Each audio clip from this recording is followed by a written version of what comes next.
Amy, welcome to the Human Risk Podcast. Thank you so much for having me. It's great to be here. I'm thrilled to have you here, and I'm really intrigued to talk to you about what you're doing. But to start us off, tell my listeners a little bit about yourself. Yeah, so I'm Amy. Hello. I, in October 2024, founded a brand called HASSL, which is basically an organisation that's all about tackling the root causes of female harassment.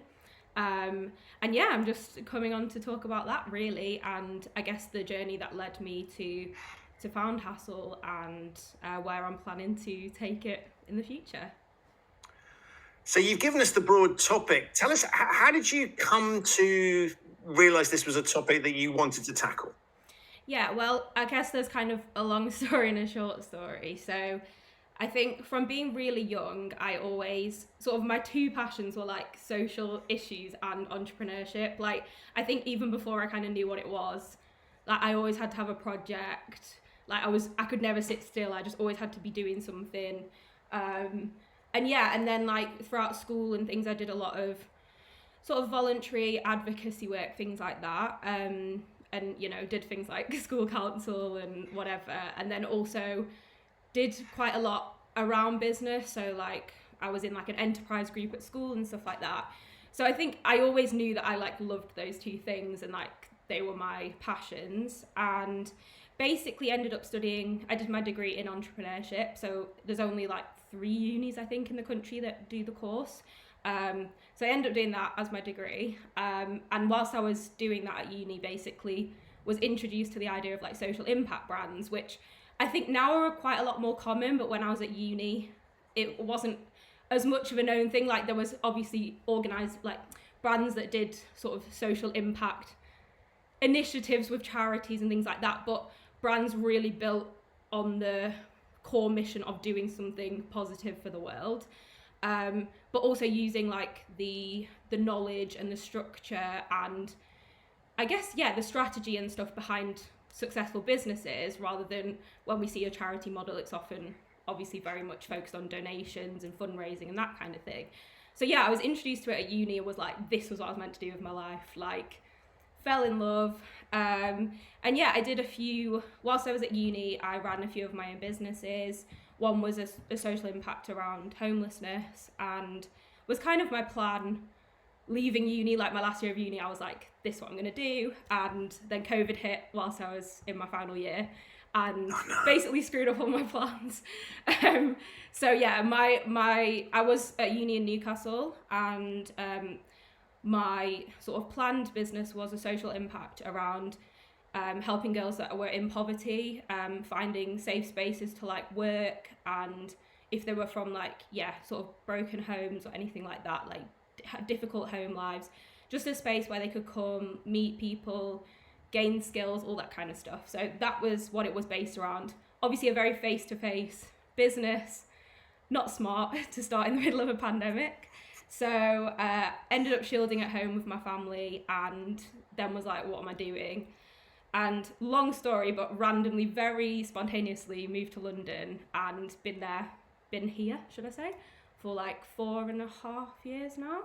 Never left, just came and never left. So and then I've just worked in various startups because I just felt like it was too risky to start a social impact brand, or any brand, to be honest, during a pandemic. It was so much uncertainty, obviously, and I just got experience basically instead. And then my job that I was doing most recently, I was the COO of a health tech company, which was an amazing experience for me. And yeah, I didn't want to leave. Like, I loved my job, but in summer I had an incident with harassment basically, and quite low level on the scale of things, but basically I was on my way to work about 10:30 in the morning, was on my way from another meeting, and someone was like pestering me and like asking me questions. They wouldn't leave me alone, and this went on for the 15-minute journey. No one stepped in to help. Everyone could clearly hear what was happening. I kept saying, no, not interested, please, I'm working. I had my earphones in, I had my head down, everything. And I guess like for me it happens quite a lot, so it didn't, and basically as I was getting off, like he tried to grab me to get back and stuff, but like as I say, in the scheme of things, there's obviously a lot more traumatic things that can happen to people. But I think it was more the realization that all those people around me saw me, knew that I was clearly really uncomfortable, could hear, everyone's quiet on a train, they could hear what was happening, and no one stepped in to help. And obviously there was women around as well, which you kind of think they can relate more, like, and obviously I'm a relatively young girl, and it's just like no one helped me. And I think it really like made me realize that there's such a lack of understanding around like how to safely intervene and like what to do in that situation, because I knew that they weren't bad people, like, you know what I mean? But it is London. If you step in, things can escalate, and I get that. But I was just like, I would have felt a million times better if someone had just backed me up in that situation, or like I didn't feel like I was on my own. I felt scared the rest of the way trying to get to work because I didn't know if I was going to be followed and all that kind of stuff. And I also had so many people around me, like a lot of my colleagues were female. I have a sister who lives in London as well, like a lot of friends that live in London, and it happens to all of them all the time. It's such a common occurrence, and everything that I could find to solve that problem was just like women spending more time, energy, money on solving that problem, and it doesn't solve the problem, it just plasters over it, and they always find another way around it anyway. So I was kind of like, this is, as I say, I was looking for solutions. I had a friend that reported to the police and with evidence, and had quite a bad experience as well, pretty much the week that it also happened to me. And yeah, it just basically kind of triggered something in my brain that I always knew I wanted to do social impacts, but I just saw a gap so glaringly obvious to me that, yeah, I went on holiday and I was like, oh, I'll just start it whilst I'm on holiday, because it was like my first break from work, and I was like, oh, it'll take me 2 years, 3 years to get any kind of traction, and I'll work in my job that I love for a long time. And yeah, it just kind of exploded more than I could have imagined. So yeah, four and a bit months later, here I am. So yeah, that's the very long story of how I guess I got to this point with HASSL. Wow. And I love the framing of the problem as being the traditional solutions, and I use that term very, very loosely, Yeah. is we'll deal with it when it happens, or we'll try and sort of tamp it down a bit. But there's this sort of expectation that it will happen. Yeah. And you've looked at this thing and just gone, well, we need to stop it happening in the first place, right? Because rape alarms as an example, Yeah. right? Great, helpful, well-intentioned, but doesn't get to the core root. And so what you're looking at doing is saying, I want to stop this from happening in the first place. So we need to design things and build the business around that. Yeah, definitely. I think like my ethos in general when it comes to pretty much any social issue is that like prevention is better than prevention is better than cure afterwards. Like that's kind of my mentality when it comes to anything, whether it's educational inequality or health inequality or racism or homophobia or whatever. And obviously all of these are very interlinked as well, like these kind of poverty, all that kind of stuff. Like you see, because of the way that the media like to frame things and whatever, that we're often pinning minorities against one another. And again, it's not solving, it's just causing like more pain for everyone, and it's not actually getting to the root of what's happening. And I think like there's certain issues that we're better at than others in tackling root causes, but we always find that they're more effective, right? Like you end up spending a lot less money in the long term because you prevent something from happening rather, I'll give an example. Like my mum was a dietitian, worked in public health, and a lot of her work was around like preventing children from becoming overweight by like teaching how to cook and all that kind of stuff, and like generally just like health education on like what is good for you and what's nutritious and all that kind of stuff. And that is much cheaper in the long run than once someone hits that point, they cost the NHS a lot of money. There is, they have a lot of medical issues, blah, blah, blah. So I think it's so important, but we often find, obviously, with governments and whatever, that quick plaster is the preferred method, because it gets you results that you can talk about. Like something that's going to take 20 years when they're in government for a few is not in their best interest, without trying to make them sound too too devious or whatever. But you know what I mean? Like that's kind of, so I think it really unfortunately takes like external organizations sometimes to come in and be like, I see the long-term vision of this. I'm going to sustain this myself. This is not for points or to keep myself in power or anything like that. This is like a long-term systemic change. And yeah, I just found like it wasn't happening from an authority perspective, to be honest, anywhere across the world. Like there are some countries that do it better than others, but it's such a universal problem for women, right? Like I've over 100 countries, like people in over 100 countries that have signed up, that have done surveys, whatever. It's so sad, but it happens regardless of economic status, location, culture, everything. It's such a universal problem. So that's, yeah, why my focus is so much around root causes and not, as you say, just like these quick fixes that don't really work. And so you've decided this is your mission. You've recognised that you want to deal with the problem as opposed to papering over the cracks. Mm-hmm.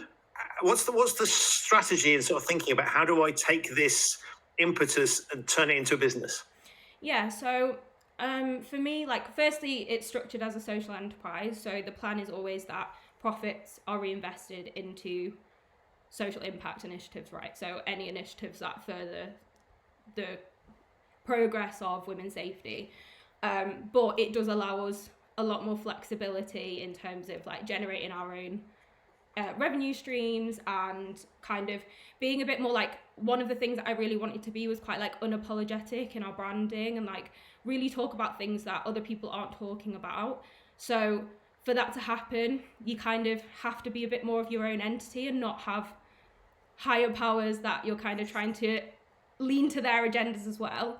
So even right from the beginning, I was like, I know I could get investment for this, but I want to avoid it as much as possible, because you can get social impact investors that obviously align with your mission, but there's still always like an element of profit focus there. And I was so like committed to what we're doing that I just never want to stray at all from like the core mission. So I was like, I'm going to do everything for basically spending no money if I can. So to date, we've got to where we are with less than £2,000 spent in total on everything, because I just did everything myself. Just learned whatever I could learn, and, you know, lent on amazing resources from like my university and stuff like that have really supported me. And just kind of proved like, I think it's so important to get proof of concept, proof of demand, like. And also for me, I was like, there's never going to be mass change or mass adoption to, I guess, our end goal product, which I can talk about a bit later. But there's never going to be mass adoption of it if we don't have this like really strong community, this really strong brand identity. Yeah, just really clear in like who we are and that kind of thing. And it's almost like a bottom up approach that we can like, as a mass, put pressure upwards rather than kind of just going to senior people first and taking forever to like hammer them down. so yeah, it's kind of trying to become like a problem that can't be ignored anymore, if that makes sense, because there's so much pressure. So yeah, my initial strategy was like, firstly, be a bit more, I don't want to say extreme, but a bit more vocal about stuff from like a feminist perspective, just to get in those like the sort of me of the friendship group, the people who are like very hardcore passionate about what I'm doing, advocate already. And that's allowed us to build, we launched our ambassador platform like 3 weeks ago, and we're at nearly 650 ambassadors that are amazing from all walks of life. Some are students, some are like professionals, and we've just got this, I've got this incredible bank of people that are amazing and want to help and can propel the mission. And that's one of many ways that we can have this like mass reach, hopefully relatively quickly. So yeah, ambassador platform wasn't supposed to launch till stage 3, but there were so many people that wanted to help. I was like, gotta get this out. So yeah, that's where we're at. Sorry, I've got a bit like off tangent. No, this is fascinating. I'm loving hearing, because I think what you're talking about here is not following a business strategy that's kind of like conventional. You're bringing kind of entrepreneurial thinking to I guess what is a sort of protest mission. You want to affect change. Yeah. And so normally people would go on demonstrations and make a thing. What you're doing is thinking, well, how do I use a vehicle of a business to get that across? And so I love the fact that there isn't a predefined script. You're not following a kind of business, you're bringing business thinking to something that's driven from your heart, that you believe passionately in. And so I would almost be surprised if you were following a sort of, because as we know, any plan that you develop is going to, it was going to hit obstacles and stick slavishly to the plan, and you're missing the opportunity to get some of these things. So I love the fact that, for example, you go, we're going to have an ambassador program. Oh, okay. The opportunity for doing that seems to be here now. So let's ignore what the original plan was, and we'll go very entrepreneurially. We'll pivot and we'll push that in first. So I think all the things you're talking about and the explanation makes perfect sense. Yeah, and like I think like my experience personally is like, I guess, bootstrapping, because when I did my own initiatives, like I just maximized like everything I knew about organic marketing. As I say, just did everything myself, like learned things rather than paid someone to do it. And also I think very much like I used to be very perfectionist in my approach, and now I'm a lot more, thanks to the founder of my last company, I'm a lot more, it's better to get it done like 80%, and as long as no one's gonna get hurt or whatever in the process, like just get it out and learn, because I think that's so important. And I struggled with that for a long time because I was I am a perfectionist. I would definitely say I'm a perfectionist, but I've managed to rein it in a lot more, I think, and it just, like you said, it makes you able to pivot. And I think like I have it's so hard to explain, and when I said this to my parents when like I first came up with the idea, I was like, it's so clear in my brain, like I don't even know how to explain it to you. Like I knew just everything that I wanted, like how I wanted it to happen, the stages, everything. And not that they doubted me or anything, but they were just like, okay. And then I think, it just took off more than probably more than anyone expected. But I've always had like, it's so hard to explain, because I just think this is exactly what I was meant to do.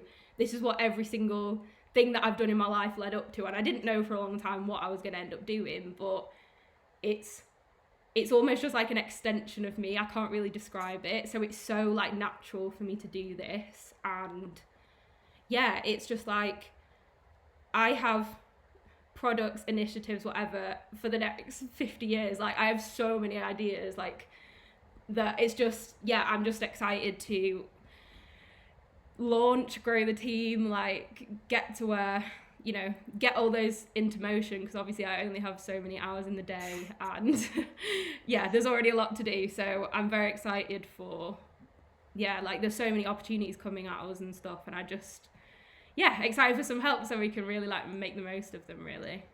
And you alluded to it, but just what's the sort of, I'm not asking you to give a detailed plan, because as we know, that's going to be challenging, but what is the business going to do, and how is it going to be a business as opposed to just a sort of lobbyist or protest or campaigning group? Okay, so we have at the moment a 5-stage plan.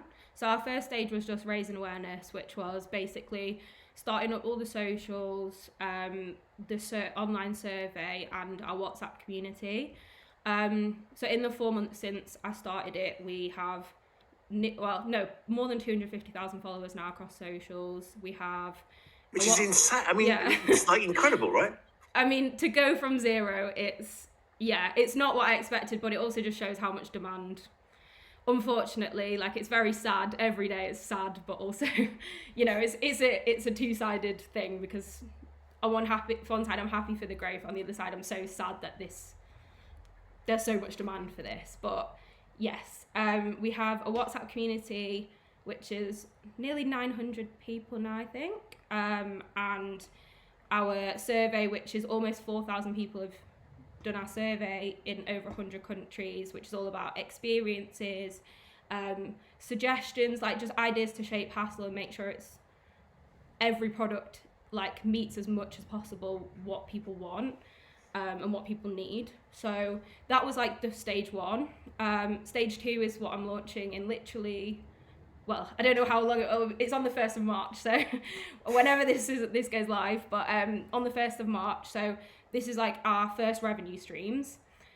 One is basically merch that is designed to be very neutral, minimalist, sort of a unisex, so anyone can buy it, but it's also supposed to be very Instagrammable, all that kind of stuff. So it really raises awareness at the same time. And the second thing is workplace training programs. And this isn't for harassment in the workplace. This is on how to safely intervene as bystanders and just harassment awareness in general. So again, it's funded by businesses for employees. It also means that kind of there isn't this opt-out thing. Like, it's mandatory if they provide it to their team. And it makes the world safer for everyone because they're getting the training right. And over time, it educates a lot of people. Also provides funding to keep other initiatives free that we're going to be launching in future. Stage 3 is basically, I'm trying to think what the overarching umbrella term was for it, but there's 3 things. So we're launching viral campaigns, which we're already in talks of partnering with artists and I guess celebrities and things like that on these viral campaigns to basically raise awareness of the problem, again, educate, that kind of thing. Second is free educational resources that are going to be on the website. Anyone can download them. Any tools or tech that directly help people are going to be free of use to the end user. So that's why we have all these revenue streams. I'm never going to charge women to be safe. I'm never going to charge men to learn more about being better allies. Like, that is not the case. So this is why we have to have these revenue streams. We're also working on brand partnerships. So we're in talks with quite a lot of big brands. Again, they will be funding these. So it's another way that the member of the public doesn't have to directly pay for it. And yeah, just keep it free.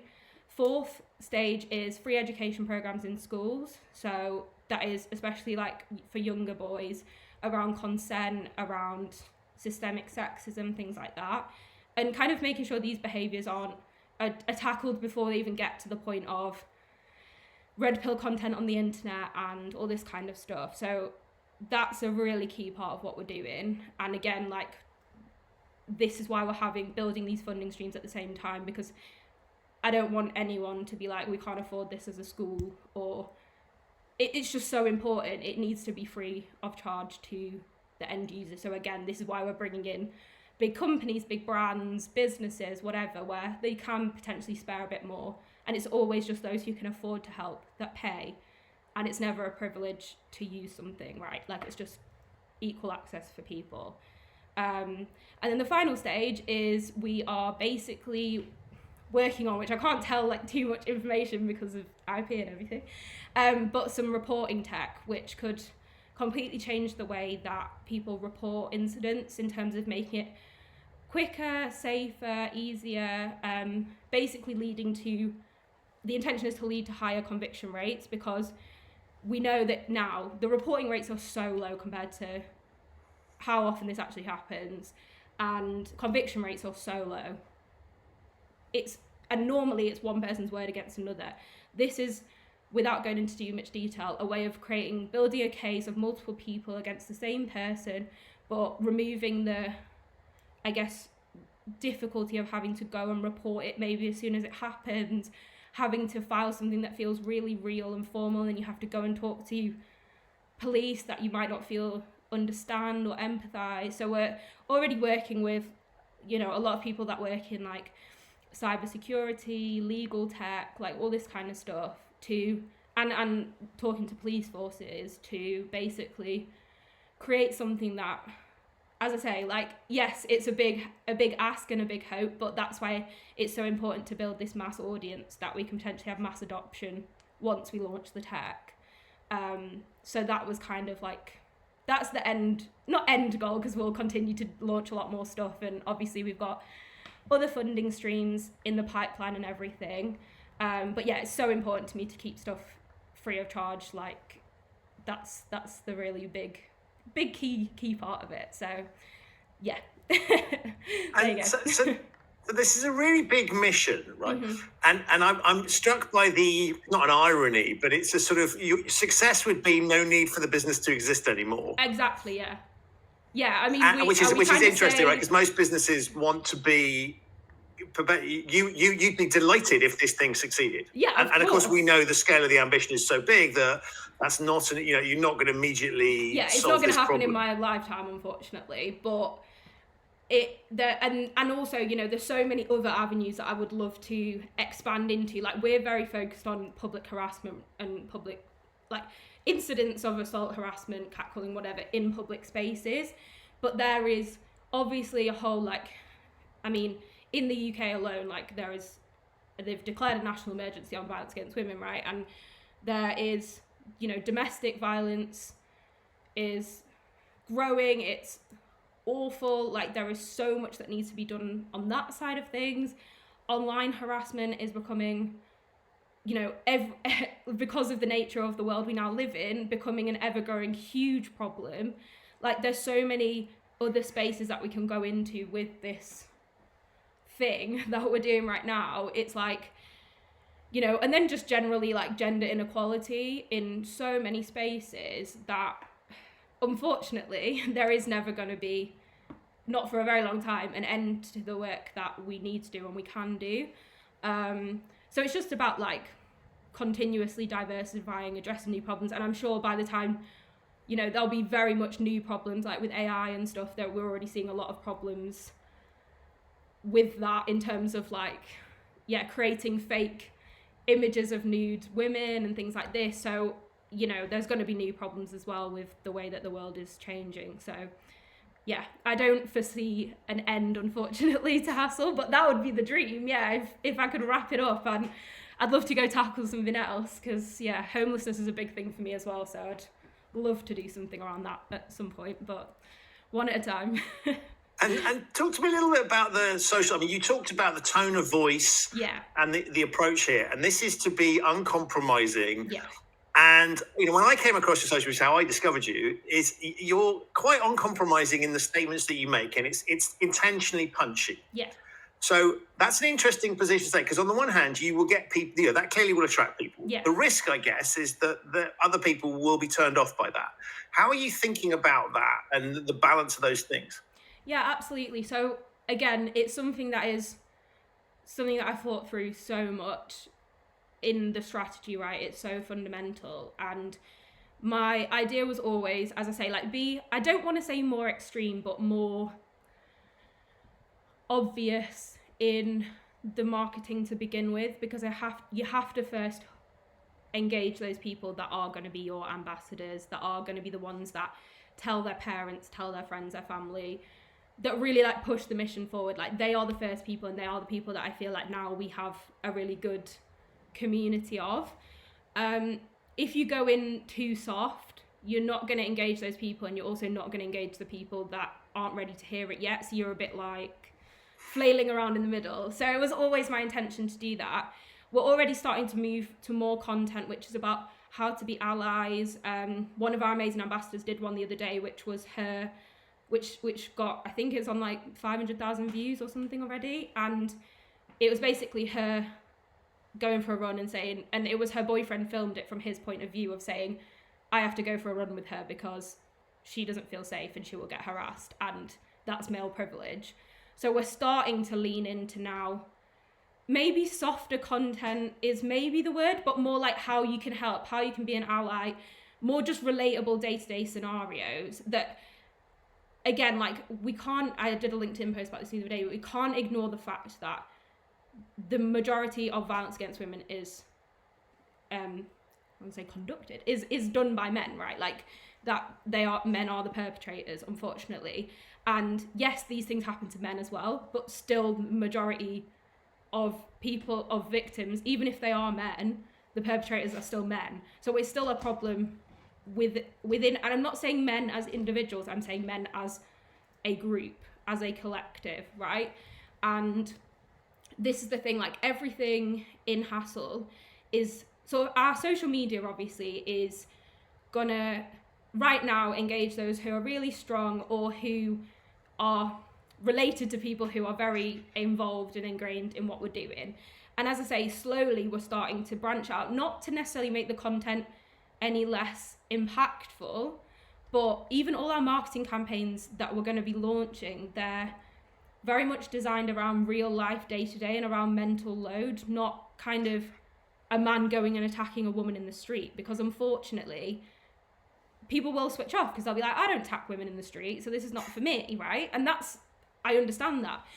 I think the thing that we fail to, or the thing that maybe it's harder for men especially to appreciate, is the mental load that goes into this day to day. It's not just when it happens, during, after, it's before, because every day you do things as a woman, subconsciously even, that is drilled into you to like keep yourself safe, right? And I think there's more access for men to start appreciating what women in their lives day to day just think about, rather than saying like, okay, I don't attack women, so it's not my problem. Just kind of being like, oh, and it shouldn't be that it has to be a relative or a colleague or whatever, but oh, every morning my colleagues think about this when they're going to work that I don't think about. And it starts to create a much more accessible conversation, I think, than, as I say, kind of without disrespecting any charities, because I think, you know, everyone does amazing work. There is like domestic violence charities that do just show, you know, very graphic, traumatic incidents, and if people don't do that, they will immediately just be like, this is not for me. Whereas this is just a thing that everyone, women included, there is a lot of internalized misogyny, there is a lot of victim blaming that comes from women as well. It's not that, it's everyone needs to be involved in creating a solution. And yeah, also like HASSL initiatives are very much designed, so I have this scale of men especially, but women also sit less stretched out, but along this scale too. And obviously you've got men who are advocates that are going out and going to protests and doing all that stuff and just get it. And then you've got men who would never do something and they would maybe call out a situation, but they don't actively participate. Then you've got men who would never do anything but don't particularly recognise or engage with the problem. You've got this whole scale, right, all the way to like people who are perpetrators of the problem. And all our initiatives are designed around some part of that scale, because ideally I want to move everyone at least up one level on that scale. So perpetrators that are like, whatever your mindset is on why they do that, some people will never not do it, right? There will always be people in this world that do bad things, unfortunately. And this is why we're doing stuff around the reporting tech, because you have to change external factors. You're never ever going to change them. But everyone else on that scale, by educating, by, as I say, getting to young boys before they maybe develop these mindsets, or going into workplaces where they kind of can't opt out, and we talk to them in a very accessible way, not in like a, you're to blame, it's your fault, that's it. Because it's completely designed the opposite way to that, almost, like a really designed around engaging, around understanding, all that kind of stuff. And just, as I say, about moving, if I could just move everyone up one level on that scale, that is, because I'm not expecting someone to go from like assaulting women in the street to becoming like an advocate, you know, and a HASSL ambassador. Like, I'm not unrealistic, but it's just like, even if everyone, or even if some men just moved up one on that scale, the world would be so much safer. Like, the impact that could have would be massive. As I say, if one person had just come up when I was being harassed and said, even just distracted them, this is the thing, I just distracted him and said, oh, what's the time? Or, oh, like pretended they know me, so that it just deterred them a little bit, that could have made all the difference to me feeling safe. So yeah, again, really long explanation, but no, perfect. So many things I want to pick up, but I love this idea of a scale, because I think often it sort of, everybody gets lumped into the same category. Yeah. And, you know, therefore you try and speak to this sort of, almost like a person that doesn't, either you're speaking to people that won't listen, or you're speaking to a person that doesn't exist, right? As a sort of avatar of someone. And I love this idea of like, this is just about improving things. Yeah. So if we can take people somewhere better than where they are today, that's a form of success. And I think that's a really nice way of looking at it, because it's not about, if I thought about it in sort of ridiculous alternative context, it's not like converting them to a religion. It's literally just like, can I shove you along a little bit and change your perspective on things, and therefore your behavior. Exactly. And it makes it a lot more measurable as well. Like, I think it's very important when you're doing this work that, you know, whilst human nature is very hard to measure, and especially something that's obviously on this scale, like, part of the workplace training has this scale part within it, where people can kind of honestly put themselves on where they think they are. and then hopefully by the end of those few hours, there's somewhere to moving towards that next point on the scale, right? And that's like a good way to more tangibly measure impact, especially in the beginning. And yeah, as you say, like yes, it happens where people go from being like extremely racist to, you know, extremely pro equality and everything, but usually it's a slower transition. And it's tricky because, like, obviously with what I'm doing, there are incredible women that are involved that have pretty much never had a good male figure in their life, which is so sad, but is unfortunately the case for a lot of women, right? Like, they've always been in abusive relationships. They might have not had a present father, or they've been abused by father, uncle, whatever. And it's very hard for them to step out. I'm not even saying of this, like, they're not necessarily man-hating, but just not knowing any men that are good is really warps your perspective on the world, right? I'm very lucky that I have a lot of, you know, very positive male figures in my life.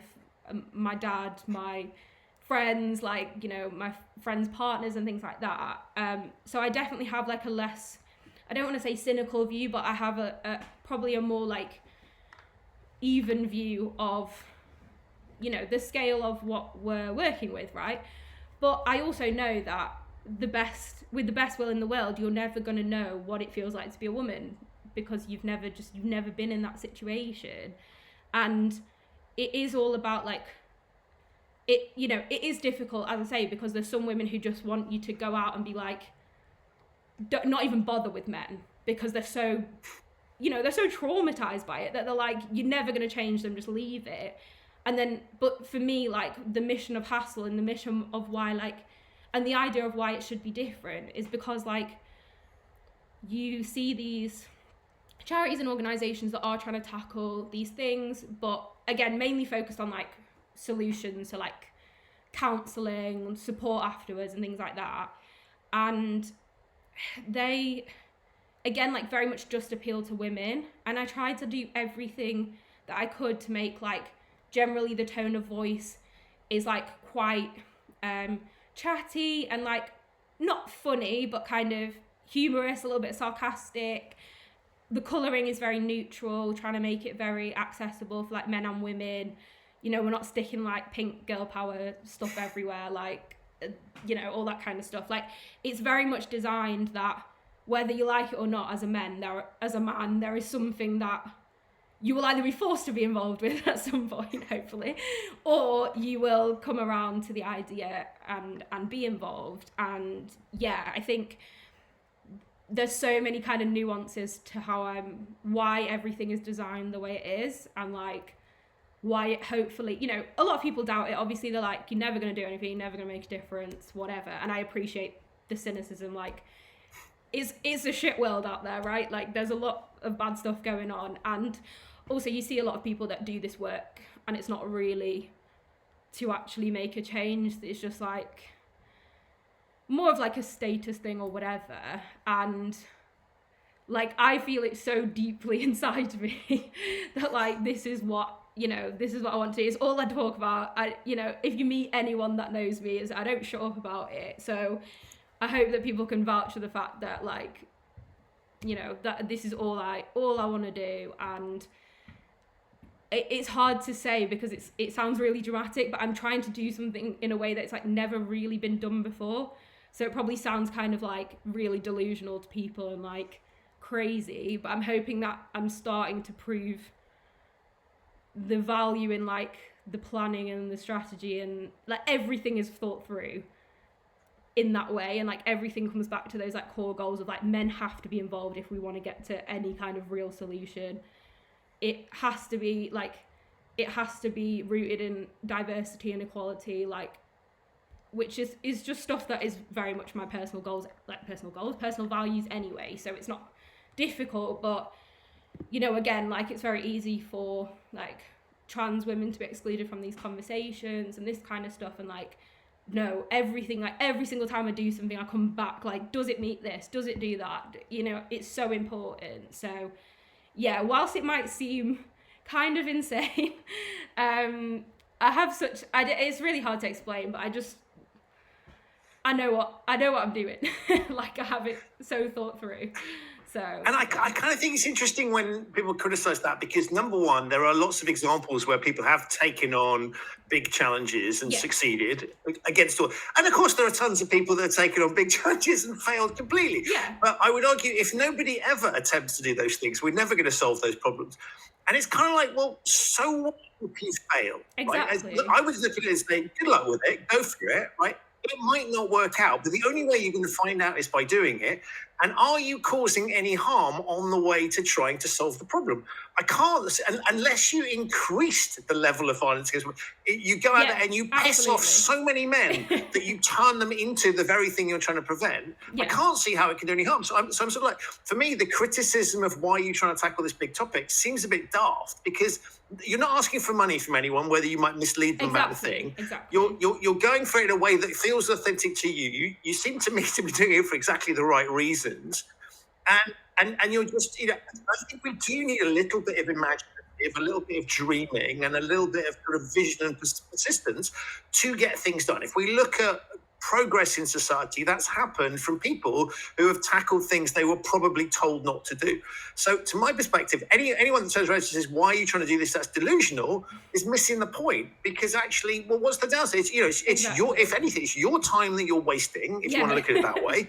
And who cares? That's your time to do what you want with. Yeah, absolutely. And I think, again, like, I don't think it necessarily comes from a bad place. I think it comes from, being let down time and time again, or just seeing something that gives you hope, and then it doesn't what's the word, like, God, I can't think of the word. It doesn't amount to anything, basically. And I completely get that. And I think this is why I'm so, like, as much as I'm very, like, I've never really, what's the word? Like, when I was younger, I had, like, a bit of a social media platform, and I absolutely hated it. I hated being anyone knowing anything about me, and, like, you get a lot of judgment, obviously, and people like to criticize everything, and I was like, never again, and I stopped that, and I never did. And, like, even on my personal Instagram, like, I post maybe once every 2 years, if that. Like, I'm so, like, not in that space, but I've been doing quite a lot more, like, I guess just stuff on, like, LinkedIn and, like, TikTok and stuff, because I just think it's such, like, an internal battle, because I don't want to do it, because, I've already got a lot of abuse, mainly from, like, trolls and things, not, like, actual people who, like, their opinion really matters to me. But I think it's so important when you're doing something like this that people know the person behind it, and, like, I'm not going to convince everyone that I'm doing it for the right reasons, but at least there's a face to it. At least they can kind of see my journey, see I always have done stuff like this. I've always wanted to do stuff like this. Like, if I wanted to make money, I would have stayed in my old job or got enough, you know what I mean? Like, this is not gonna make me lots of money, and that's, like, never been the plan. And I think it's just kind of, you're always gonna struggle with that, right? Like, there's always gonna be people that doubt you. And like you said, I think, I was talking to my mum about it, and I was like, even if I quit this tomorrow, the amount of people, like, I've had thousands of messages or things from people saying this has changed my life. I haven't done anything. Like, to me, I've not even done anything yet, because I haven't even launched it, right? And I'm like, just you wait. Like, if you think but it's also like, I've already made some impact, like, even just in these 4 months. And like you said, it can't be a bad thing. Like, if people just saying they feel heard, they finally feel like every narrative they see is just like, it's your fault if this happened, like, you didn't do enough, blah blah blah blah. And it's like, just to open up that narrative of, like, if someone gets murdered, we don't go, well, what were they wearing? Like, that's not ever a thing. But for some reason, when we come to, there's so much victim blaming when it comes to anything around, like, sexual harassment or assault. And it's like, there's this thing, and it's like, oh, if I'm walking around without a helmet on, does that mean you can smash my skull in? Like, no, that's not how the world works. But for some reason, we've got this very warped view, and there's a lot of reasons for that, obviously.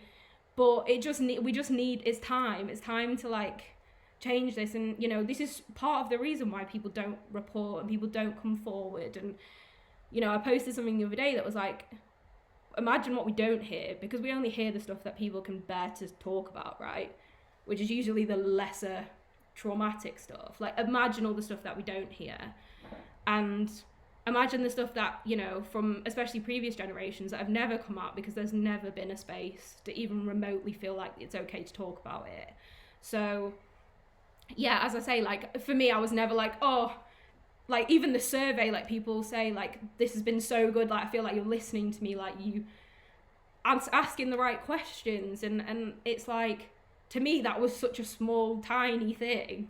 There was just more, you know what I mean? And it's just like, you kind of never realize how much impact you can have on, even by doing quite small things. And that's like part of the ambassador stuff as well, is like, anyone can make change and anyone can make an impact, and it's just giving people like equal opportunity to do that, really, because obviously some people don't have the resources or whatever. Like, I am privileged that I could quit my job and risk not having a salary for a year or whatever, and just like, yeah, you know, I have parents that if I end up not being able to afford rent, I can go live at home and that kind of thing. So, you know, the ambassador stuff is all about trying to give as much equal opportunity as possible to people, that, you know, giving them support to make change within their community, giving them resources. Like, at some point, once we start the funding streams, there's going to be a pot for ambassadors, so they can apply to do things within like their university. Say they want to start like a girls running club at night or something, you know, and they need just like a bit of money or whatever. Like,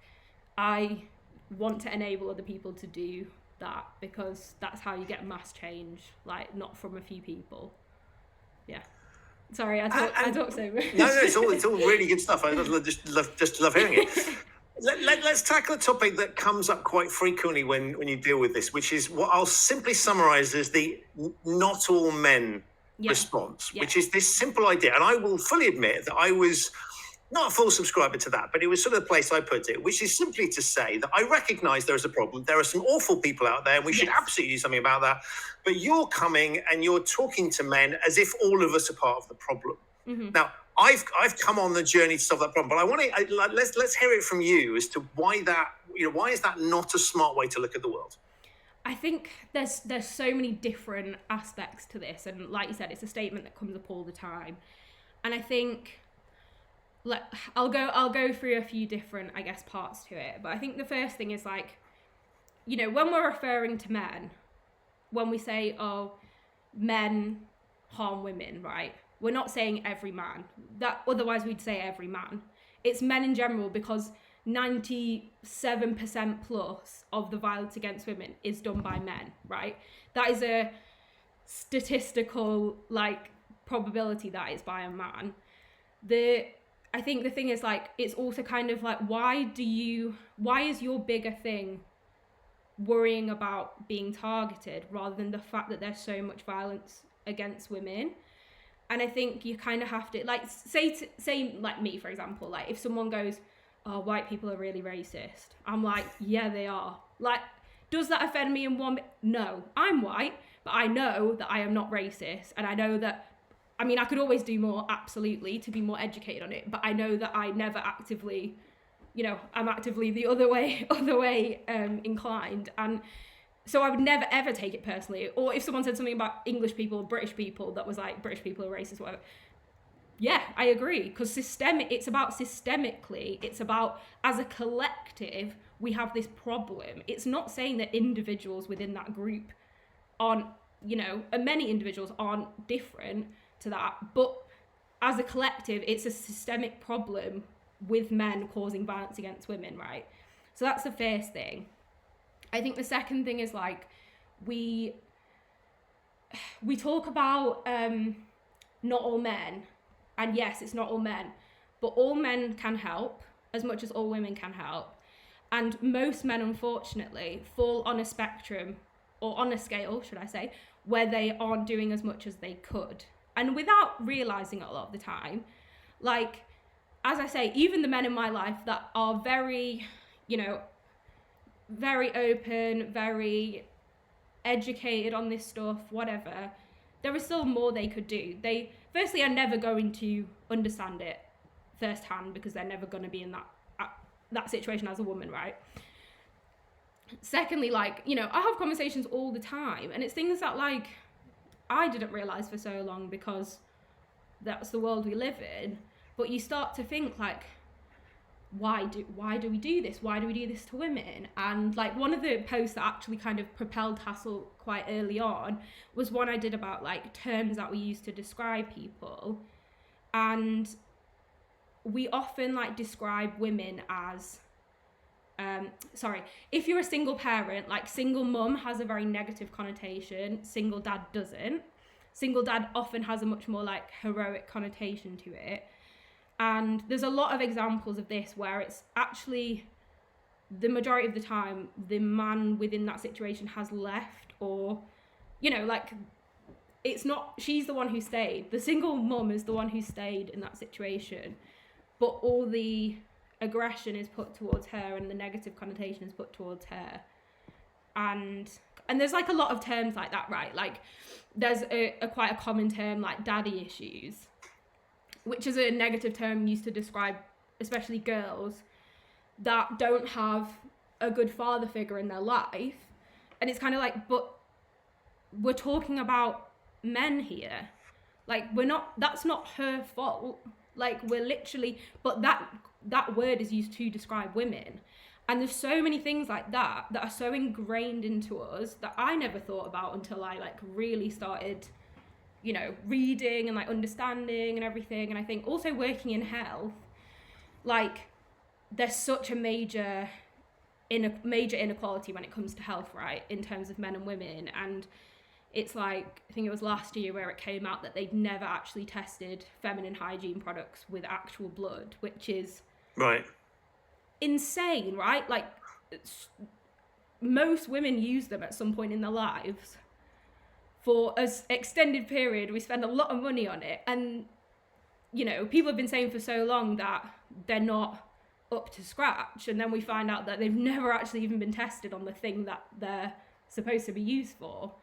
And it's like, similar, like with crash test dummies, there was a thing that was like, women were never actually used as crash test dummies, men were always the default. So women tended to be injured far more in car accidents because they have a different anatomy, right? And like, they're sat at a different height in a car, so when crashes happen, their body is impacted differently. But because the car is designed around men to be safe in an accident and not women, the outcome are much worse for women. And there's just so many things like this that you realize that the whole world is designed around men, and that is because historically men were in positions of power, so naturally you would design the world around yourself, even in a non-selfish way, because that's what you know.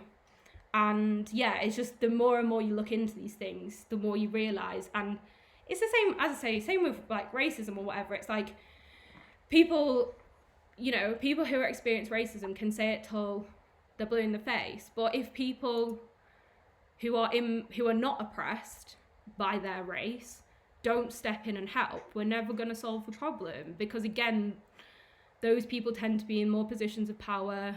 You know, we know this. So yeah, there's so many different, I guess, strands to the statement. Maybe did that answer, or that was yeah. very good. I think this is really interesting because I always used to feel targeted, and to your point, yeah, you know, I do think there's a case. If somebody says something like "all men are awful," yeah, then that is talking about me, yeah, and I can kind of make an argument that says, well, that's not right. Exactly. But the way that you're phrasing it, and the way generally these, you know, the messaging you're putting across is literally saying there is a problem here. It is men doing this by and large, yeah, and that's the thing that we want to target. Yeah. And therefore, we're not saying you've done it. Yeah, but I think it's worth recognizing that, and this is why I love your scale. We all have the capability of, whether that's being racist, sexist, engaging in violence, you know, we all have it within us on some level. So even if we naturally hang out in one bit of the scale that's at the nicer end of the spectrum, we can, under certain circumstances, you know, that might involve alcohol, it might involve being put in a particular situation, we might just have an off day, we can move ourselves along that scale to the wrong place. And so I look at it and say, actually, it's a little bit like if you were a football fan and some fellow fans engaged in violence, you would feel embarrassed because they're bringing your Exactly. part of the thing. And I take the same view with the whole men and saying, Exactly. if there are men out there doing something, You should be more then concerned they're not that necessarily they're- officially doing it in my name. But the bottom line is that has an impact on me, because what it means is there are women who don't know whether I'm one of them or whether I'm not Exactly. one of them. And therefore, if they walk down the street and they see me, they naturally have to be suspicious. So the behavior of these other people does actually impact me directly, because it impacts people's perception of my group of people. And so I think for Absolutely. that's for me was the realization, as soon as I sort of went, okay, I don't have to take this personally, but I do have to recognize that my personal brand, the perception that people who don't know me have of me, is tainted by these people.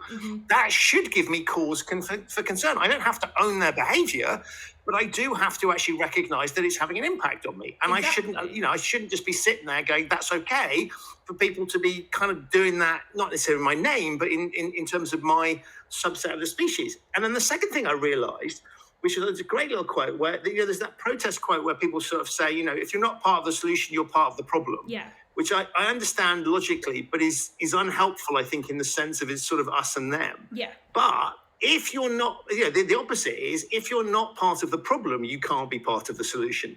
And so I look at that and say, that's a call to action to say, actually, it's only men that are probably going to be capable of stopping other men from doing silly Exactly. things. So we need to jump in and help for that reason as well. So if I take those two arguments, that's a very, very strong case. And therefore, for me, the whole not all men thing falls out the way, because it's missing the point of both of those arguments.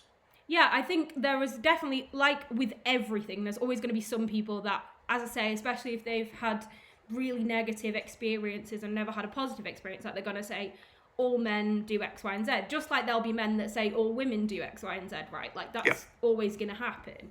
But like when we're referring to men, again, it's like men as a group systemically, as a historical, historically all of the things that have happened that have led us to this point, rather than men as individuals. As I say, like I have friends, I have dad, like I have people that I'm very close to that are men that I know don't do these things, but also that could do more. Like, I'm doing this, I could still do more. Like there's still more I could do. And there's still situations that I've been in where I'm like, I should have done more in that situation. And not just around harassment, like around anything. But yeah, I think it's just like you said, I think it's so important to be like, am I offended, or is it that I'm being grouped with these people? And if so, should I not be more angry at the fact that these people are tainting my group? Like you said, I think the football fan thing is because they would go out and say, I don't know, Manchester United fans did this. Like Manchester United fans kicked off a whatever other team. It doesn't mean all fans. It's not saying every single person who supports Manchester United went and did this thing. It's just saying that this is a common denominator that groups them together. And not to go off on too much of a tangent, but I also see so much around immigration, around like people from different cultures, and it's one of the favorite things is to go, well, you were okay with immigration, so it's your fault that there's violent men here. And it's like the common denominator is never the colour of their skin. It's always their gender. It's always that they're a man. That is the reality of it. Yes, there are people, but there are men of all backgrounds. And from my personal experience, it's always been, not always, but the majority of the cases it has been white men, right? It has been people that I'm pretty sure are British. And, if you look at statistics, there's not statistically different ethnicities or backgrounds or whatever that do this more. It's just that the media reports it more. There's grooming gangs of white people, but they don't get pushed in the media and say, because it doesn't push this message of we need to hate people who have a different skin color or whatever they want to push. And it's really frustrating because I think, again, like it's like, don't pretend you care about women's safety just to push that agenda. It's very similar to the trans argument of we shouldn't have trans women in bathrooms, and it's like, because they could pretend to be men and go and attack women. And it's like, women are getting attacked every single day. Men don't need to dress up as women to go and attack women. It happens regardless, and you've never cared about it until this point in time. So don't start using it just to push an anti-trans agenda. Like, if I had to be in a room full of men, I would choose a trans, well, say men, but biologically, like, there's this thing about, in America especially, about drag queens and this, like, we can't have children in drag shows and whatever. And it's like, if you had to put me in a room full of men, I would choose drag queens any day of the week, because I've never felt safer around men than with drag queens who identify still as men. Like, it's just like, there's only this care, a lot of the time there's only this care about women's safety when it's to push this other agenda. And it really frustrates me, because I think it's just like hate on more hate on more hate. And it's like, if we actually go and look at the common denominator, as much as you don't want to say all men, and it isn't all men, it's pretty much always man, and that's the point.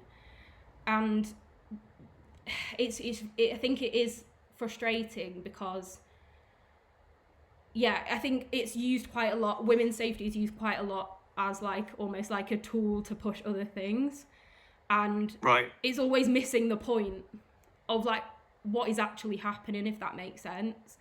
So I think that's kind of a separate thing, but I just see it so often as a way to kind of push more like racism or transphobia or whatever it is. And it's just like men don't have to dress as women. Like, do you think people would go to that extent where they can just do it out there on the street and nothing's going to happen to them?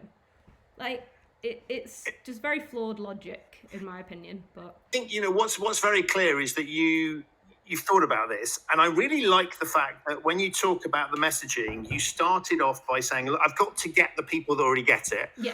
I need to win over those allies, those people that are there, and then we move and we shift once we've got that. So you're deploying scalability in this. Absolutely. Because one of the questions I was going to have for you is to say, well, why are you not straight away targeting the younger version of me, right, that would have thought some of these things, that was persuadable?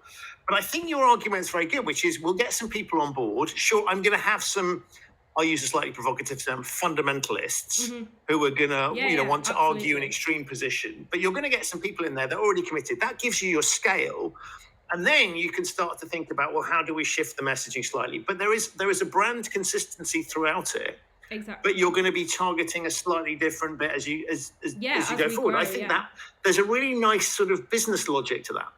Yeah, like, I think it's kind of like, I guess with any business, you obviously always start with your like core audience, and then you scale out, right? Like, that is kind of, you get those really like core supporters, and then you branch out to reach new audiences. That's quite like a core, like a business concept, I guess. But I think like it's also, again, like the way that I've thought about it is, I guess for some of it, like, as I say, like, even those who are not perpetrators, they might not necessarily opt in. Like, we could provide all the free resources we want online, we could post whatever, we could send them tips, if they don't follow us, if they don't want to listen, then we're not going to reach them like that. So I have to do stuff that is, as I kind of call it, like, not without an opt-in like option without an opt-in kind of like approach, because this is why it's like the workplace training, for example. It's like the kind of agreement is that, you say to your team, this is mandatory, I want everyone to know how to safely intervene. And within that process, we obviously, with a lot of strategy behind it again, but start to push this messaging of all the different elements to women's safety, and to the inequality that we experience, and to the mental load that goes into our lives and things like that. Because it's kind of like, you just have to get them in a room, right? There's these people that are like, if you could get them in a room and talk to them in an approachable way, they would listen. But getting them into the room is the hard bit. And as soon as you start charging people, or you start making people have to go to this, they're not going to do it because they don't have enough desire to yet. And that's the kind of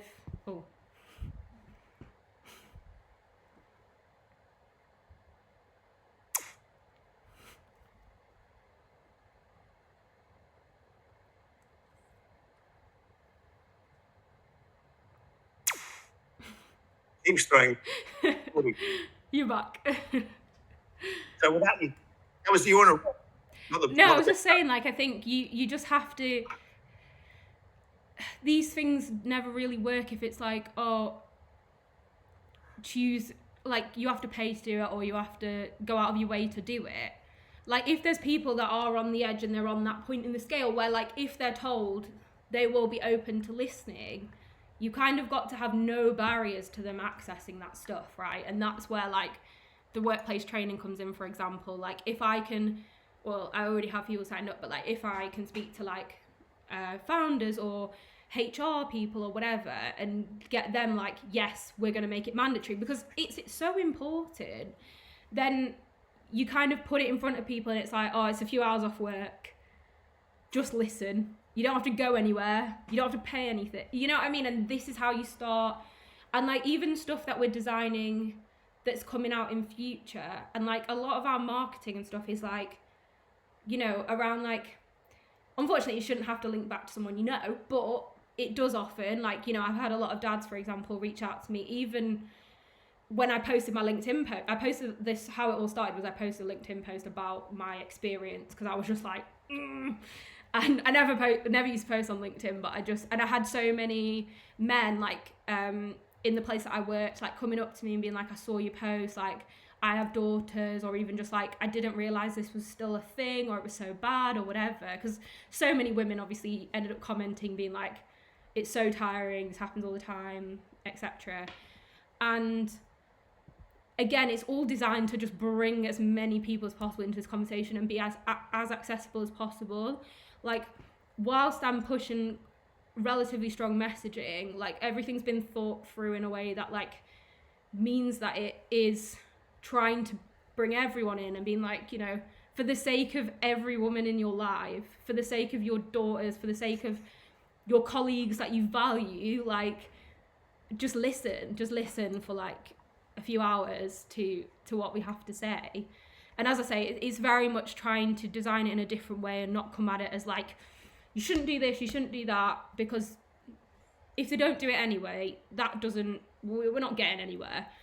It's instead about like really, like, even when I have conversations with my male friends, like I used to have 2 male housemates, and it's like, you know, I'd often come back in and be like, oh, I just got harassed by this person, or like, you know, I'm sick of this, or like that guy followed me down the street or whatever.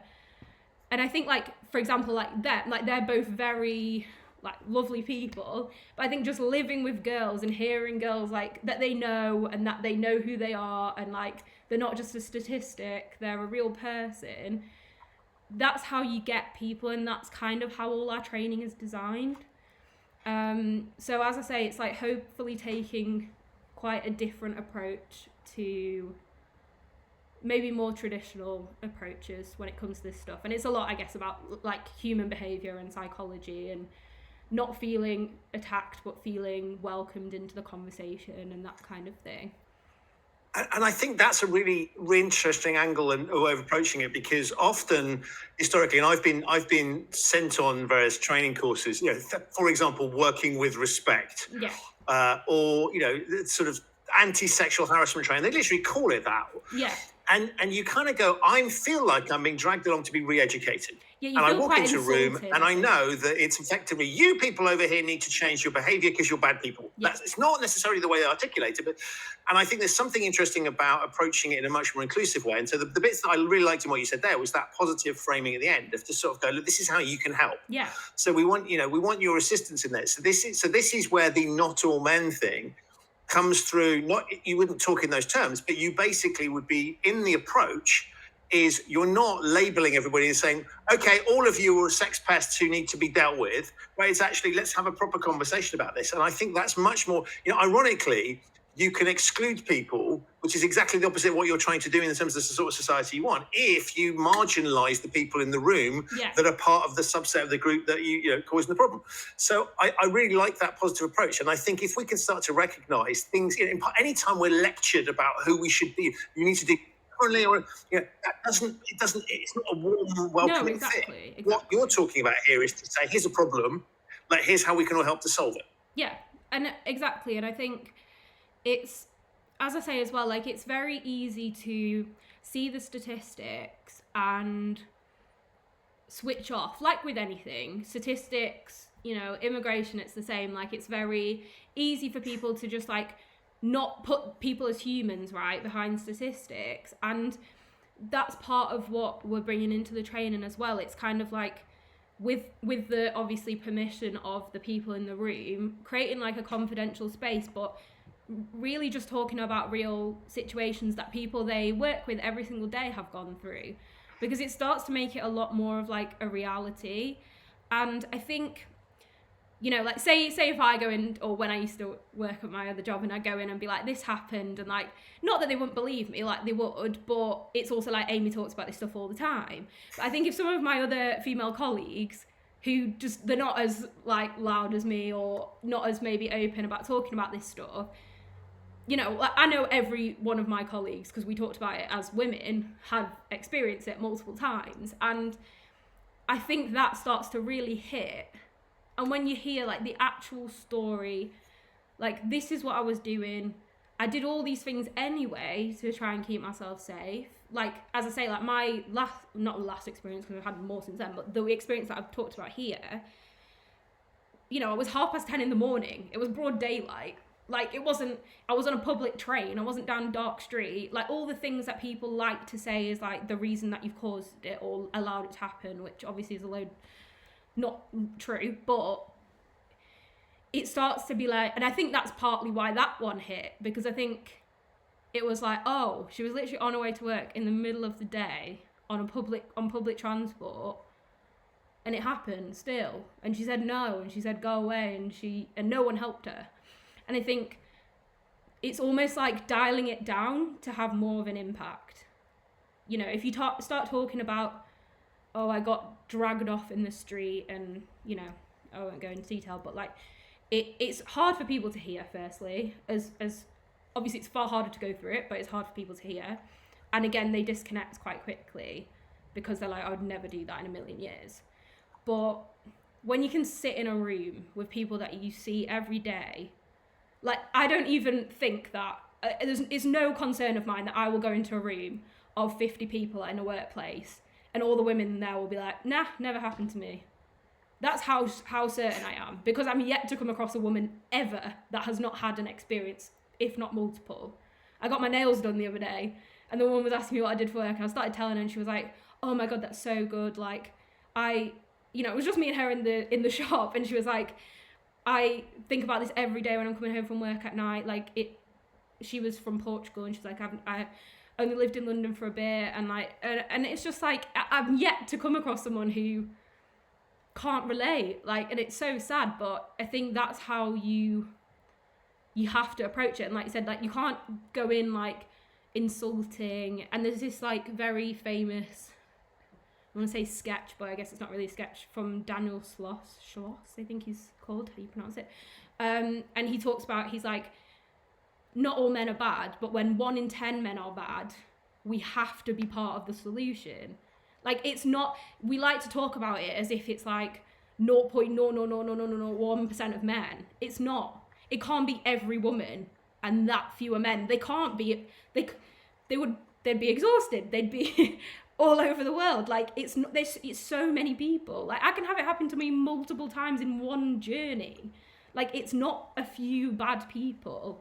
And I think that's why we've got to like kind of again, it's probably like statistically they kind of say 1 in 10. Obviously it's very vague because it's such, but 1 in 10 is still a very big problem when there's billions of people in the world.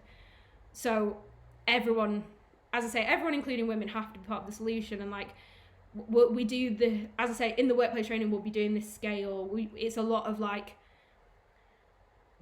visual, like on your feet, kind of really like real life. It's not sitting having a lecture about how to not be a creep or whatever. Like, that's not what it's about. You know, it's really trying to like hit you hard and make you think and flip it and be like, yeah, I would never, you know, like if a man's walking down the street in shorts, would you ever go, who are you trying to impress? You know, if something happens to you, it's your fault. Like, no, you wouldn't. But you see a girl in a skirt, and that's a conversation that she will have countless times. And it's like, even if she's wearing her underwear, it doesn't mean you can do anything to her, even if she's naked. But it's just this, like, as I say, very like subtle flip in the narrative and that kind of thing that I think actually can drive the message home a lot more and just make people like notice it in day-to-day life a lot more. And there's so many little things that men can do to help, like very tiny things that would make such a difference. So that's the kind of thing we're trying to get across. And I think so. I mean, speaking of the way you were talking about there, reminded me of something I read online the other day, which was if you had a box of chocolates, Yeah, and you knew that 1 out of the 10 a box of chocolates was, and they used a unpleasant analogy, but imagine poisonous, not good for you, you'd be wary about the whole box of chocolates, right? Because you don't know which of the things are going to cause you problems. And so if we look at it in that way, then I think, you know, we can all play a part in trying to improve things and trying to resolve that. So I love that kind of inclusive language, because if you want people to join the mission, then presenting it in a way that's easy for them to do. You know, this is what I really like, is you've got some easy steps for people to follow. Mm-hmm. So here's some simple things that you can do that will be applicable to your life, because you may not be in a situation where somebody's trying to obviously engage in violence, but you might spot a microaggression or something unpleasant where you can intervene. And so I like the fact that you're relating it to everyday life. You're giving people simple things that they can do. And so it's not a case of, well, you know, I've always thought with something like first aid, it's interesting because we all recognize that, you know, there might be a situation that arises, but it doesn't happen that often. And so if you're approaching your thing of saying, I'm going to teach you a skill set, you kind of almost want to be practicing that skill set a little bit to make it relevant. And so I love this idea of here's the big mission, but here's some accessible things that you can do. Here's how you can help us. Here's why this matters to you as much as it does to us. Yeah. And I think that's really, really powerful. Yeah, I think like I love that, obviously, that analogy. And I think this is the thing, like, it's not that women think all men are bad generally. It's that, like, you're walking down the street and if someone is following you or appears to be following you, you automatically have your guard up, because that is ingrained in us as women from being so young. That also, not only is that there is it's not more likely than not likely, but there's still a relatively strong probability that that could happen, because I think the statistics in the UK at the moment are like if you're 18 to 24, it's like 96% have experienced harassment or assault. And like, it's also the fact that if something does happen, you know you're going to be to blame. You know people are going to say, well, why were you walking down the street on your own? Or why? Because it happens all the time. And it's like, what am I supposed to do? Just not exist? Like, I can't, you know, like me and my colleague we both went to a networking event together, and she actually left earlier than me. And we both had an incident the same night coming back from that event, but at different times of the night, because she texts me and I text her like, well, it happened to me too, but hers was worse than mine. She got basically followed all the way to her door at home. And it was just like, as I say, I won't go into loads of detail because obviously that's her story and whatever, but it's like, in that situation, we were both at a networking event. Like, what are we supposed to do? Just like not go to these things? Like, you kind of ask women to just like, okay, so you can't go out in the dark. Well, in winter, that's basically, you have to leave in the dark if you're going into the office. So what? I don't go to the office ever. Or like, you start to really restrict your life. And it's like, you know, if you talk to most women who run, they won't want to run in the dark, or they'll take their partner with them or whatever. It's like, how limiting do you want to get on women's lives before you're like, nah, this is enough, we actually have to solve the problem?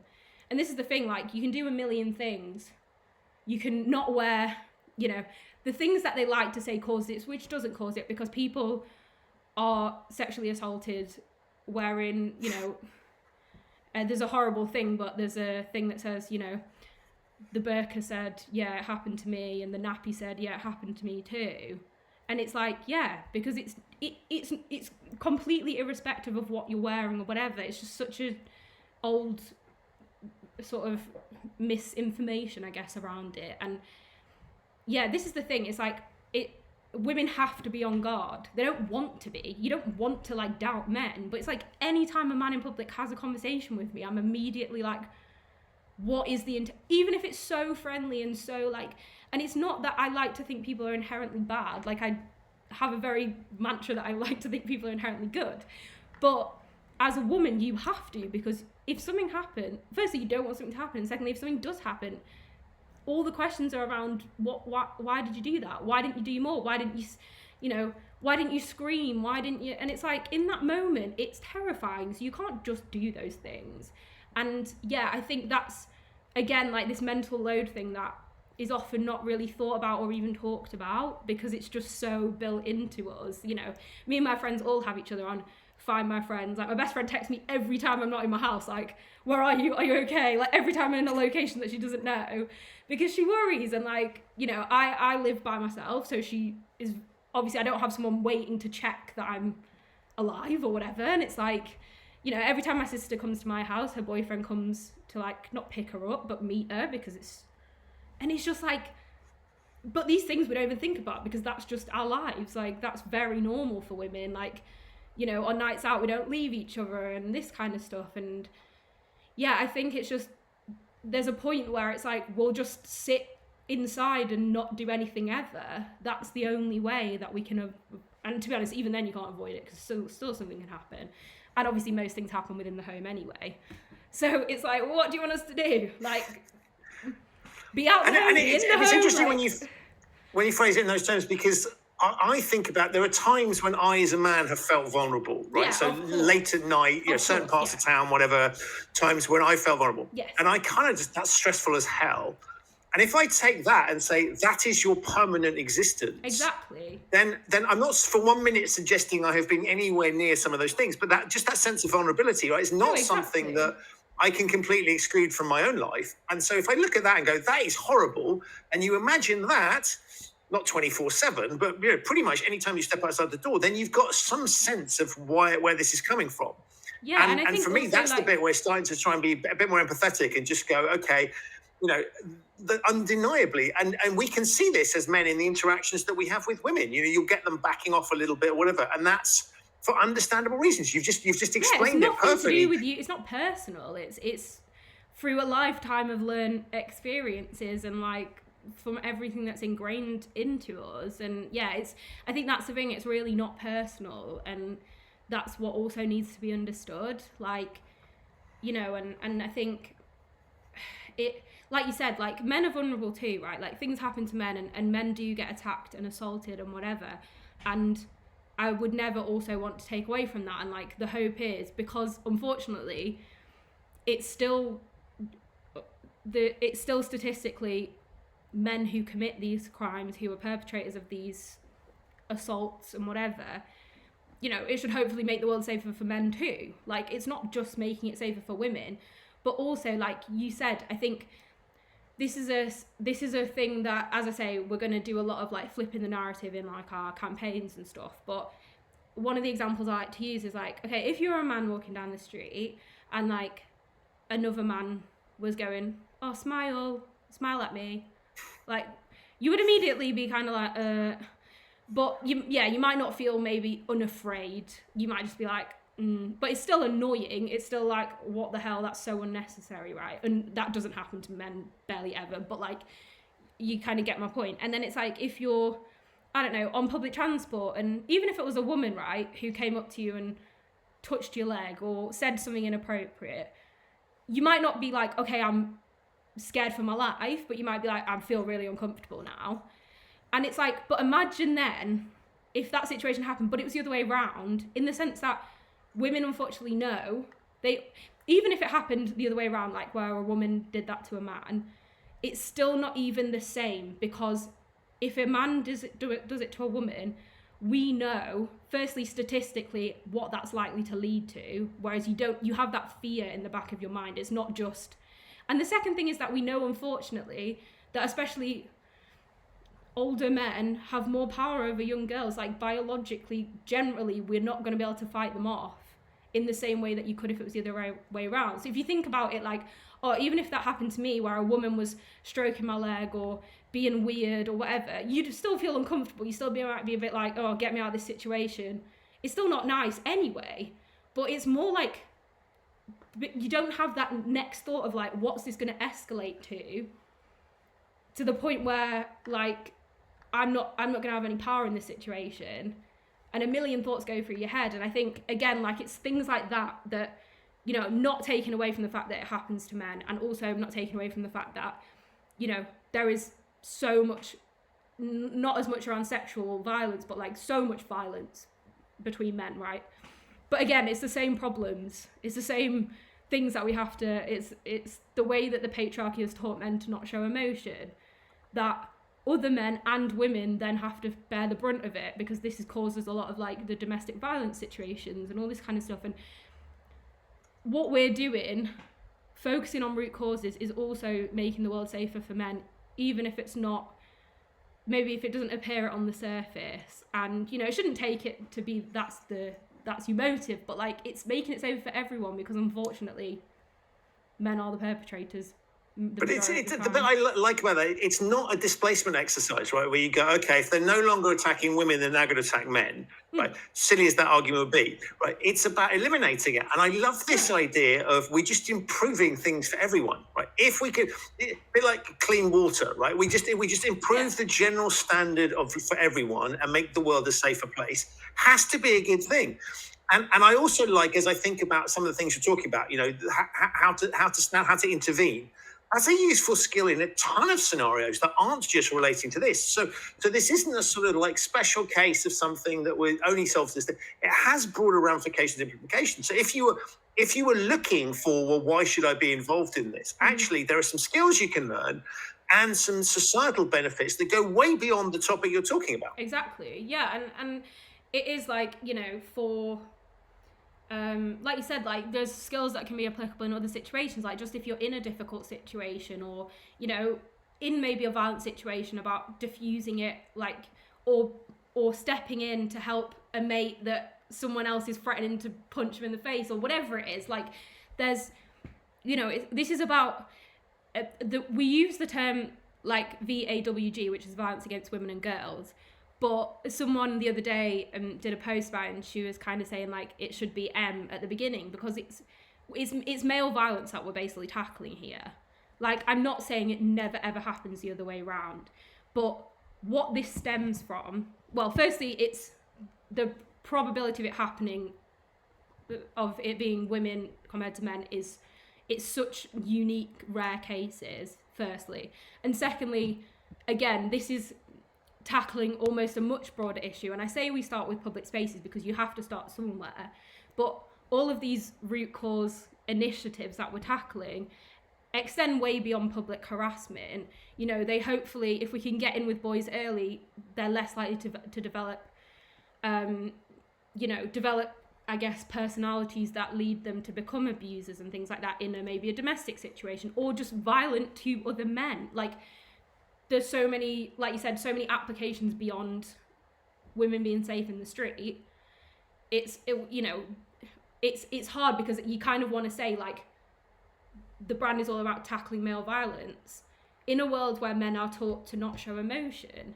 Like, that is essentially tackling the root cause. But obviously, again, that's less digestible and less approachable. And yeah, we have to kind of be smart with how we do things. But male violence is a cause of a lot of, you know, if you want to get really like into it, it's like one of the reasons why pretty much every war in history has been started by a man and things like that. Like, you know, I mean, it's this ego, it's the aggression, it's like not being able to deal with emotion. And again, like this is like a patriarchal thing, like it's the patriarchy, and you know, that's what kind of it all stems from.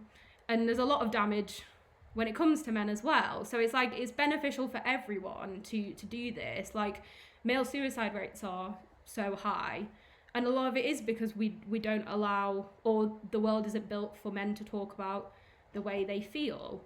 And either it can lead to that, or it can lead to this aggression being taken out largely on women.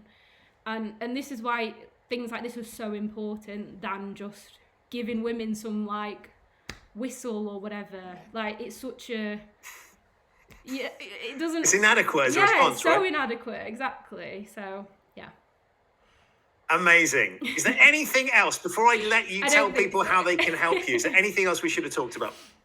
No, I don't think so. I feel like we covered a lot of ground. I'm northern, I can talk forever, so. And we love it, Amy. But listen, I want to say thank you for what you're doing, right? I have no idea how successful you're going to be. You are already making an impact. I think it's incredible, right? So do not let anybody tell you shouldn't be doing this. Just keep going. With that in mind, how can people join in, help? Yeah, Tell them what they need to know.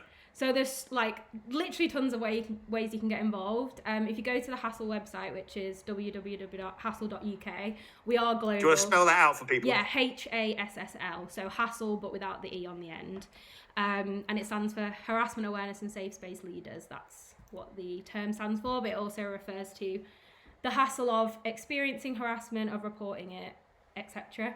And the end goal, as we've talked about before, is to make the world hassle-free. That's our plan. So if hassle didn't exist anymore, that would be end goal reached. But yeah, there's loads of ways to get involved. So you can go to the HASSL website. There is a page called Get Involved, which has a list of like 15 different things you can do. The key things are, I guess, we might have just launched by the time, so you can support us with going in and shopping our funding streams, which at the moment will be merch and the workplace training. You can also, we have an ambassador program, which is women and allies from all over the world that you can join. It's a voluntary program where you can give as much or as little time as you want, and it's remote, so you can do it from home. And we have an amazing community of people, so yeah, you can apply to join that. And there's also a survey, which again can be for anyone to fill in, and it very much is shaping all the initiatives that we're creating. It takes like 5 to 10 minutes to do, again on the website, and yeah, you can just talk about your experiences or any ideas you have, or give us any feedback. I read every single one, even though there's like 4,000 now. But I do read them all because they're so invaluable, and yeah, it's so important to make sure that we're constantly in tune with what I guess the audience and the community want. So yeah, they're the big ones, the big ways you can help. And obviously go follow us on socials as well, because that's amazing. I will put links to those things in the show notes. But all that remains to me, once again, thank you for what you're doing. I think it's really, really important. I love both the way you're doing it, but the spirit in which you're approaching it, the sort of entrepreneurial nature. There is a sense of serious topic, but there's a sense of fun and humanity behind it. And I love the way that you're thinking about the people that, what are we trying to do? How are we trying to change it? So there's a very human way of looking at it, which I think is wonderful. And I just think all the criticism that's thrown at you, ignore it, keep doing what you're doing. Absolutely brilliant. But above all, right now, thank you so much for being an amazing guest on the show. Thank you for having me and letting me go on. I can go on, so appreciate it. My absolute pleasure. Thank you.